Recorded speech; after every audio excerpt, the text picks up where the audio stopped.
Everyone, সবাই কেমন আছেন? আশা করি সবাই ভালো আছেন। অর্পিতা মান্না কিচেনে আপনাদের সবাইকে স্বাগত জানাই।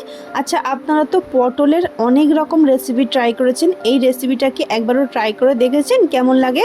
অসাধারণ লোভনীয় হয়। গরম গরম ভাতের সাথে এক থালা ভাত এমনিই খেয়ে ফেলবেন এই রেসিপিটা দিয়ে। এখন তো পটল ফ্রাই সস্তা, এই রেসিপিটা অবশ্যই একবার বাড়িতে বানিয়ে ট্রাই করুন। বাচ্চা থেকে বড় সবাই এই রেসিপিটা হাত চেটে খাবে। দেখুন, আজকে রেসিপিটা বানানোর জন্য এখানে আমরা ফ্রেশ যে কচি কচি পটল এখন উঠছে, তো সেই পটল আমরা ইউজ করেছিলাম। এখানে দেখুন, এখানে আমরা কচি পটলগুলো নিয়ে নিয়েছিলাম। পটলের খোসাটাকে আপনারা ছাড়িয়েও নিতে পারেন, বা এমনি খোসার সাথেও পটলের মুখটা আর পিছনটা কেটে মাঝখান দিয়ে চিড়ে পাকা দানাগুলো থাকলে দানাগুলো ফেলে এগুলো নিয়ে নিতে পারেন। দেখুন, এখানে আমরা কচি কচি পটলগুলোকে আমরা এখানে নিয়ে নিয়েছি।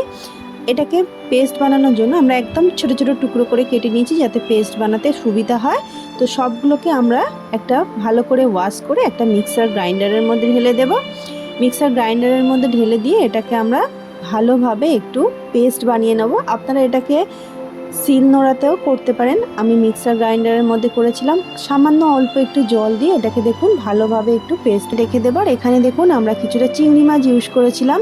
ছোট ছোট চিংড়ি মাছগুলোকে আমরা খোসা ছাড়িয়ে নিয়েছি। খোসাটা ছাড়িয়ে একটা মিক্সার গ্রাইন্ডারের মধ্যে চিংড়ি মাছগুলোকে দিয়ে দেবো। দিয়ে ভালোভাবে দেখুন একটা পেস্ট বানিয়ে নেব। তো আমাদের পেস্টটা এমনিভাবে তৈরি হয়েছে।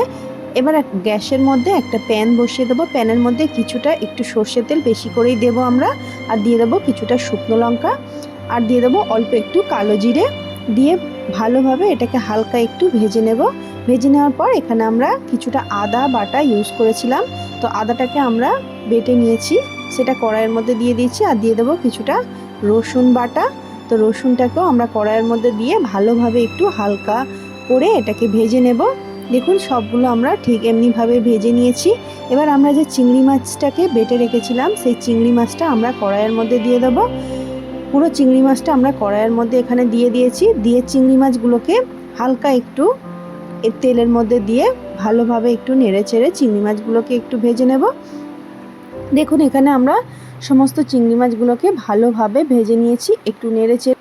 মাছগুলো আমাদের একটু হালকা ভাজা হয়ে গেলে এখানে আমরা কিছুটা কাঁচা লঙ্কা বাটা ইউজ করেছিলাম। তো কাঁচা লঙ্কা বাটাটা আমরা এখানে দিয়ে দেবো। দিয়ে আবারও চিংড়ি মাছের সাথে একটু নেড়ে চেড়ে ভালোভাবে চিংড়ি মাছের সাথে একটু মিশিয়ে নেব মশলাটাকে। এখানে আমাদের সব মশলাগুলো মেশানো হয়ে গেলে এখানে আমরা একটা পেঁয়াজকে ভালোভাবে একটু বেটে নিয়েছিলাম, সেই পেঁয়াজ বাটাটা আমরা এই চিংড়ি মাছের মধ্যে দিয়ে দেবো। দিয়ে ভালোভাবে একটু নেড়ে চেড়ে পেঁয়াজটাকে একটু চিংড়ি মাছের সাথে ভালোভাবে মিশিয়ে নেব। দেখুন, সবগুলো মেশানো হয়ে গেলে আমরা এখানে যে পটলটাকে বেটে রেখেছিলাম, সেই পটল বাটাটা আমরা এই চিংড়ি মাছের মধ্যে দিয়ে দেব।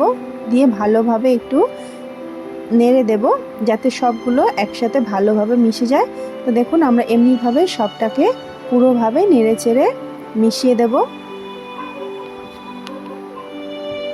ততক্ষণ না আমাদের এই পটলের যে সবজির মধ্যে যে রসটা থাকে সেটা যতক্ষণ না শুকিয়ে আসছে ততক্ষণ নেড়ে চেড়ে এটাকে শুকিয়ে নিতে হবে। দেখুন, আমাদের পটল থেকে অল্প একটু জল বেরিয়েছিল।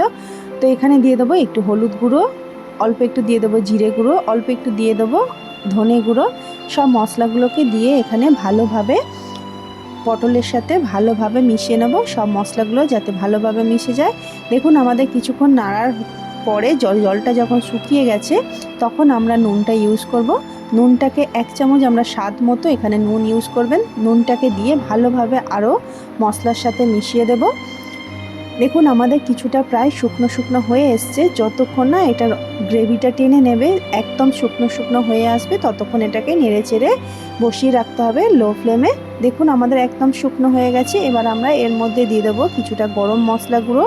দিয়ে আবারও ভালোভাবে নেড়ে চেড়ে এটাকে মিশিয়ে নেব। সবগুলোকে এমনিভাবে ভালোভাবে নেড়ে চেড়ে মিশিয়ে নিয়েছি। দেখুন, আমাদের রেসিপিটা রেডি হয়ে গেছে। এটাকে আমরা এবার গরম গরম একটা প্লেটের মধ্যে নামিয়ে নেব, সার্ভ করে নেব। এটা অসাধারণ লোভনীয় হয়। আপনারা অবশ্যই একবার বাড়িতে বানিয়ে ট্রাই করবেন। আর আপনাদের কেমন লাগলো আমাকে অবশ্যই জানাতে ভুলবেন। আমার ভিডিওটা এতক্ষণ দেখার জন্য আপনাদের অনেক অনেক ধন্যবাদ।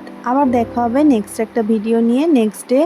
ততক্ষণ আপনারা ভালো থাকবেন, সুস্থ থাকবেন। আমার রেসিপিগুলো আপনাদের কেমন লাগছে আমাকে জানাতে ভুলবেন না। ভালো লাগলে আমার চ্যানেলটিকে লাইক শেয়ার সাবস্ক্রাইব করে আমার পাশে থাকবেন। আর এই রেসিপিটা অবশ্যই আপনারা বাড়িতে বানিয়ে ট্রাই করবেন। যারা পটল খেতে ভালোবাসেন তাদের তো ভালো লাগবেই, আর যারা না খেতেও ভালোবাসেন তাদের অবশ্যই খুব ভালো লাগবে। গরম গরম ভাতের সাথে অল্প একটু সর্ষের তেল দিয়ে এটাকে সার্ভ করুন, অসাধারণ লাগে। ধন্যবাদ সবাইকে।